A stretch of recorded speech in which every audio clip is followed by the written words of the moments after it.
Bonjour et bienvenue sur Un niveau de plus. Je suis Marissa, la fondatrice de cette chaîne, et ici je vous entretiens sur les peurs, comportements limitants, mal adaptatifs qui freinent votre productivité d'adulte ambitieux.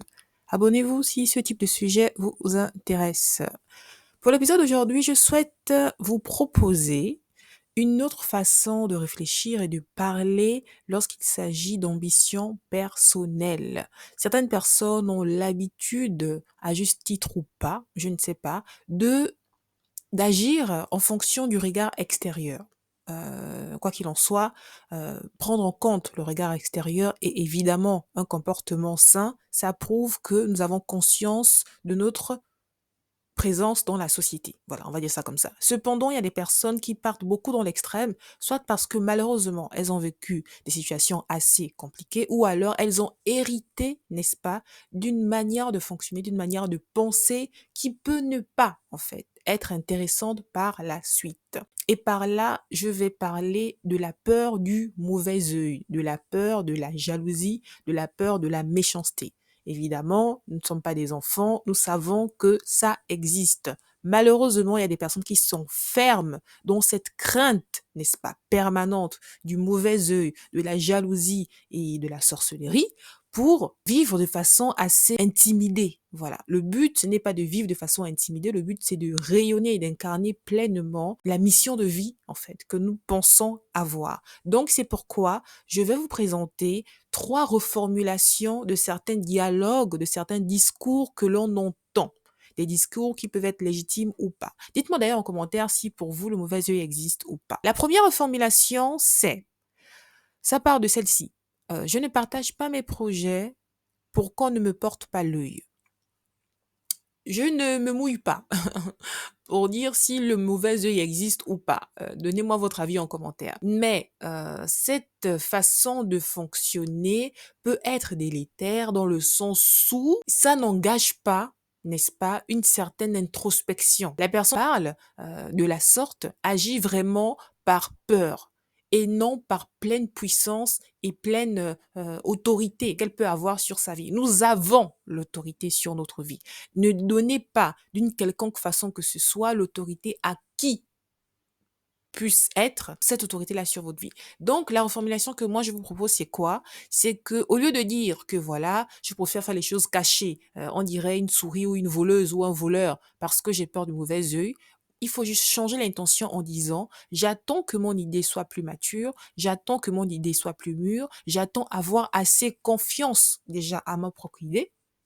C'est aussi ça. J'attends avoir des éléments plus intéressants par rapport à ma propre idée avant de partager à mon entourage. Parce que vous savez, lorsque il y a une idée comme ça qui est en germination en nous, et bien évidemment par rapport aux peurs, comportements limitants, maladaptatifs qui sont les nôtres, eh ben on peut déjà être en lutte. Et si à cette lutte déjà interne, on va dire première, on vient rajouter également les croyances et les peurs des personnes autour, eh ben ça va pas le faire simplement.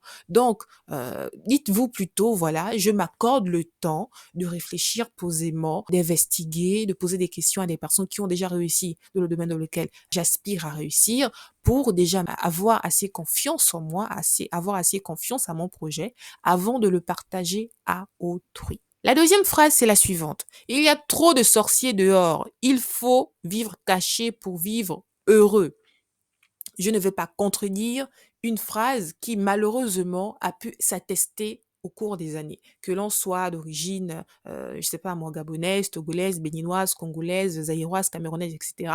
Malheureusement, c'est quelque chose qui peut se justifier. Et même au-delà de l'Afrique, hein, c'est la nature humaine, n'est-ce pas, de quelque part toujours jalouser et envier les gens qui tentent par leur mieux de sortir la tête de l'eau. Malheureusement, cette façon également de fonctionner, qui peut être vraie, n'est pas bonne. Pourquoi? Parce que c'est encore le regard des autres, c'est encore les actions des autres, c'est encore les avis des gens qui, en fait, créent les trajectoires de notre vie. Et par rapport à ça, je dis non et je vous invite à dire non, simplement. Et donc, la reformulation que je vous invite à avoir, c'est que je comprends que tout le monde ne partage pas ma vision de la vie, je comprends que tout le monde ne partage pas mon goût, en fait, du lifestyle auquel j'aspire. Je comprends bien tout cela. Les goûts et les couleurs ne se mélangent pas, il y a de tout sur cette terre en termes de pluralité de style de vie. Et donc, pour ne pas me heurter, ou alors pour ne pas heurter les gens autour de nous, parce que quelque part, nous avons aussi la responsabilité de ne pas vouloir heurter autrui. Parce que certaines personnes qui, en fait, comme ça, dans un élan d'égoïsme et d'égocentrisme, veulent imposer leur style de vie aux gens, et après, quand les gens se braquent un peu, ils disent, ah oui, ils sont jaloux. Non, ils sont pas jaloux. C'est vous, en fait. C'est vous qui, en fait, de façon maladroite, égoïste, voulez imposer votre manière de fonctionner aux autres. Ils n'ont pas le devoir de dire amen à tout ce que vous dites. Voilà. Donc, c'est vraiment pour comprendre que non seulement pour ne pas vous heurter vous-même, également ne pas heurter les gens, il faut juste prendre la décision en âme et conscience que vous avez le droit, n'est-ce pas, de vous éloigner de certaines personnes et faire le choix en âme et conscience de vous entourer de ces personnes-là qui aspirent en fait à la même vision de vie que la vôtre, qui aspirent au même lifestyle que vous, qui aspirent au même résultat que vous.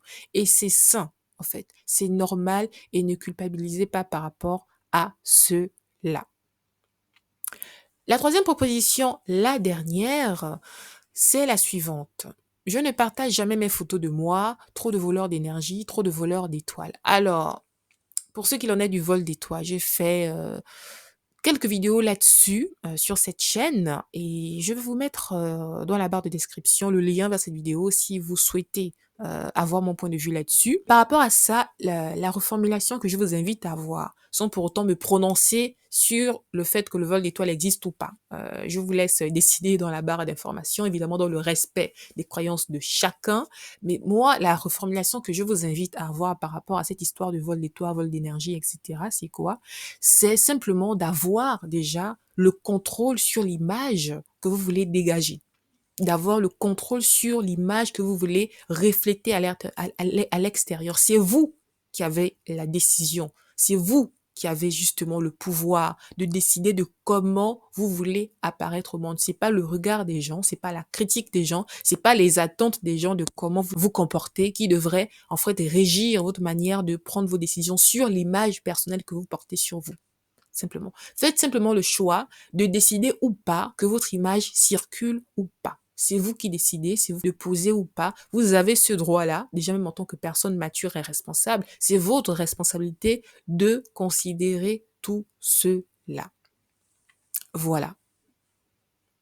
C'en est fini pour moi pour l'épisode d'aujourd'hui. Dites-moi en commentaire ce que vous en avez pensé. C'est un sujet qui me tient vraiment à cœur parce que au-delà du fait que ce type de réflexion, de croyance peut être attesté et même vérifiable, mais souvent elles sont comme des freins, n'est-ce pas, à nos chevilles, à nos talons, qui nous empêchent d'aller là où nous voulons aller. Parce que souvent, dans certaines circonstances, nous pensons quelque chose, ça n'en est rien. Prenez soin de vous, prenez soin de vos proches, un niveau à la fois. À très vite, ciao.